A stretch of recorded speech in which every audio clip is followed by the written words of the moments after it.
விசுவாசத்தினால கேள்வினாலே விசுவாசம் வரும் அப்படிங்கிறது என்னன்னா, எவ்வளவுக்கு எவ்வளோ நீங்க கேள்வி கேட்குறீங்கல்ல, இது எவ்வளவுக்கு எவ்வளோ கேட்குறீங்களோ, என்ன கேட்குறோம் அப்படின்னு கேட்கும்போது, விசுவாசத்துக்கு தக்கதான வார்த்தைகள கேட்டுட்டே இருக்கணும். பொதுவா ஆண்டவர் பைபிள்ல சொல்லுவாரு, நான் செஞ்சதெல்லாம் எழுதி என்ன பண்ணுங்க, உங்க பிள்ளைகள் காதுபட வாசிங்க, வாசிங்கம்பாரு.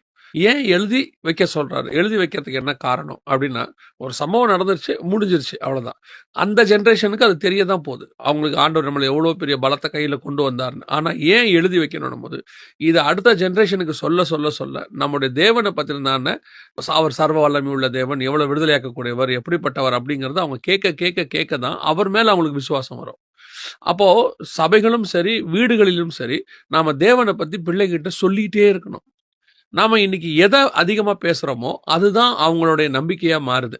நீங்க எதிர்காலத்துக்கு பணம் தான் தேவைன்னு பேசினா, அவங்க நம்பிக்கை பணமா மாறுது. எதிர்காலத்துக்கு படிப்பு தான் தேவைன்னு சொன்னா, அவங்க நம்பிக்கை படிப்பா மாறுது. எதிர்காலத்துக்கு தேவன பத்தி நீங்க பேசுனீங்கன்னா, அவங்களுடைய நம்பிக்கை தேவனா மாறுது.